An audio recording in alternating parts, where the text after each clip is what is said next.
Welcome to the Sober Butterfly podcast, your favorite resource for sober inspo, sober fun, and sober travel. Now, this week we are wrapping up season 1, so this is the finale. Congratulations if you've been riding with me since day 1, you made it to the end. No, it's just a wrap for season 1. If you are new to TSB, welcome. So happy that you finally made it here. What took you so long? I'm just kidding. Thank you for being here. Please go ahead and hit that subscribe button or follow so that you can stay up to date with all TSB news. So it's December. We're about to embark on a new year, 2023. I see you. I'm ready for you. I'm always excited for a new year. Like, New Year's Eve is actually my favorite holiday. I used to be ashamed to tell people that. Well, for a number of reasons. I was ashamed because a big part of that was like me connecting it to getting all dolled up, going out and partying the night away, right? Like, that was always so fun until it wasn't fun anymore. And what I mean by not fun anymore is like you get to a certain age where it's not cool to be hungover for the entire first week of that new year, which was me because I would go so hard at the New Year's Eve parties that like I would just be a zombie walking into that brand spanking new year. So not the greatest way to set the tone for your year. And so just reflecting back, think about what this year has given you. Personally, it's given me the opportunity to spread my wings, to optimize, to work on my routines and systems that are important to my sobriety and just to my way of life and functioning. This year also marked a new chapter. By the end of this year, God willing, I'll have 365 consecutive days of sobriety. In terms of one span of a year, I got sober smack in the middle of 21.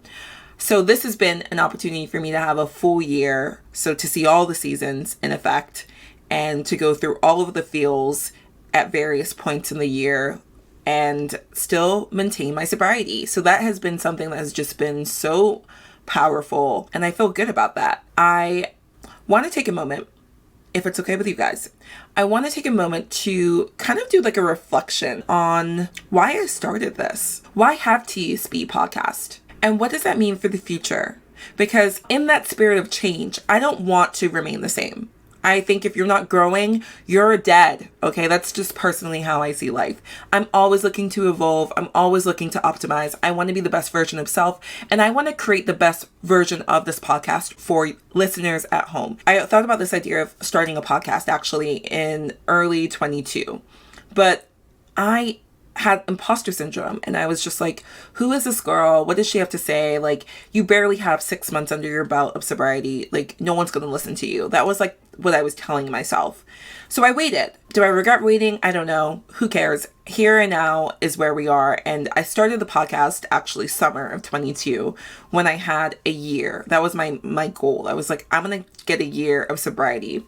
So in the planning and development stages of the podcast, what I initially set out to do, and I made that clear in the first episode, were 3 main points or objectives. So I'm just going to quickly revisit the 3 points that I made in preparing for this podcast, and also like my reason why, like why I even started this podcast. Okay, so my first reason for starting the podcast was to have honest discussion. I've had the pleasure of interviewing 10 different women in season 1, and each and every one of them had a personal story share that was just so beautiful and inspiring and showed the beauty, the pain, the joy, and everything in between when it comes to sobriety. They each had their own reasons for being sober. They each had their own reasons for staying sober.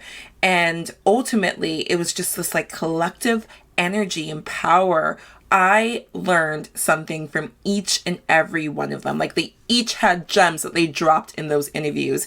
And I think about those women all the time. Like, literally think about conversations I had with Faith and Nicole and Christina and Ketsia and Reagan. So thankful for their troops because they weren't always pretty, but they were very much needed. So thank you, ladies. If you're listening, thank you for coming onto the show. Now, the honesty doesn't stop with my guests. I've had a lot of sober solo episodes and conversations with myself on this platform, and I actually find that's where the work gets done. Having that honest discourse with yourself is so impactful. And I think for so many people, when you are addicted to a substance like alcohol or other things, you lie. You're just less honest. You're less honest maybe with yourself, because oftentimes we have this facade or this veil of deceit. This deceit may not be intentional, but like, who wants to admit that they have a problem? Because to admit one has a problem, one must do something about it. You have to take action. And many times we're not ready for that. So I was definitely less honest as a person. And that was not intentional, as mentioned before. It was just factual. It's like, how can I be honest with you and I can't even be honest with myself? I very much saw aspects of my life that weren't growing. They weren't reaping the rewards of my labor, because what I was sowing was so corrupted. What I was putting into the earth was already rotten, essentially. So everything that came from that rotten seed was just trash. My life was trash. Okay, is the point I'm trying to make here. You reap what you sow. Like, that for me is a proverb that runs true in so many arenas of my life, but especially when it comes to my sobriety. Like, what you put in is what you get out. Period. Like, there's nothing in between. Like, if I'm not honest, then what's the point? And it begs the question for me, why am I not being honest? Am I trying to show out for other people? Like, who am I trying to impress? I need to impress myself. And to impress myself, I have to be real with myself. And so that's just something I've worked on. So having honest discussion is not a two-way street between me and my guest. It is truly a conversation I have with myself. And I encourage people listening at home or watching at home, if you're not having honest conversations with yourself, then you may want to rethink that.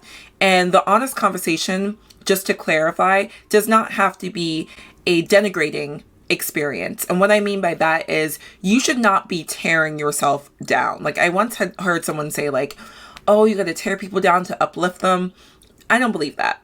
I think that there is such a thing as being honest, but doing it in an ethical way. Being honest and kind don't have to be opposing ideas. They can be collective. They can work. In fact, they work better in conjunction with themselves. So just going back to this idea of like what you tell yourself, how you talk to yourself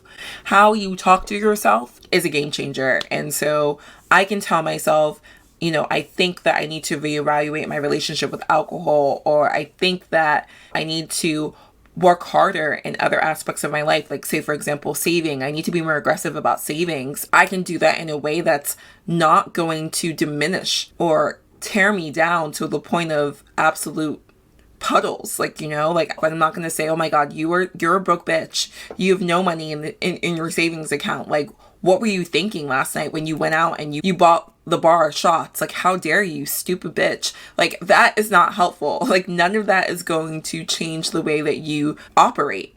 Point blank period. It's just not going to change how you are. It's just going to make you feel worse, and then potentially want to avoid that aspect of your life or numb by using substances. So that definitely can snowball, and I encourage people to reframe how you talk to yourself. And you can be honest, but just do it in a kind way. So looking at my second reason for starting the podcast, I was hoping to, okay, this one's fun. I was hoping to change the way people view sobriety. I went on this whole spiel about how I can't change the way big alcohol markets, they have billions, trillions of dollars at their disposal. I can't compete, all right, with big alcohol in the same way that I would like to take them on toe to toe.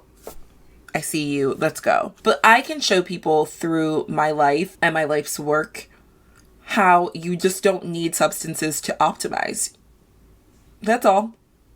You don't need anything to be a better version of yourself. These substances don't make you more fun or more funny or more exciting or better in the bedroom or a better friend. In the conversations I've had with guests and through your feedback at home and talking to you guys on social, I realize that sobriety doesn't have to be this isolating experience.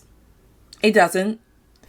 That's just a reoccurring theme that I hear come up. And the reason I'm connecting it to changing the way people view sobriety is because I hear that come up for so many people. And there is some truth there, right? Like, everyone's like, I had to regroup. And regrouping sometimes means sitting in the corner by yourself, especially when you don't have people in your corner who are also sober and understand how in the beginning stages it can be a struggle. Isolation for preparation. And that's something that my friend said to me many years ago. And while I do think to a certain extent that can be true, I'm starting to think actually it's less valuable when it comes to sobriety. I absolutely believe that you need connection. We as humans are social creatures. And we don't do anything by ourselves. I don't like when people said, I did it all by myself. I am self-made. That does not exist. I was listening to Liz the Wiz. I love her videos. I'm actually going to drop one in there. Like, I am obsessed with her right now. And she talks a lot about, in one of her videos, this idea that like self-made is a flawed concept, because no one does anything in this life without the help of other people. We need to exchange with other people to make ideas work. You start a business, for example, and you're like, I did it all by myself. Well, that's not true.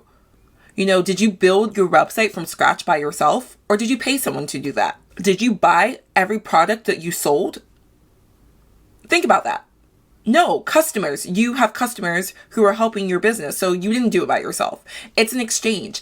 And so I'm realizing that more and more, and this is coming from someone who does not like to ask for help. I would rather suffer in silence. I would rather be down to my last penny than ask for help. And I have to shake out of that mindset. That's not a good mindset to have.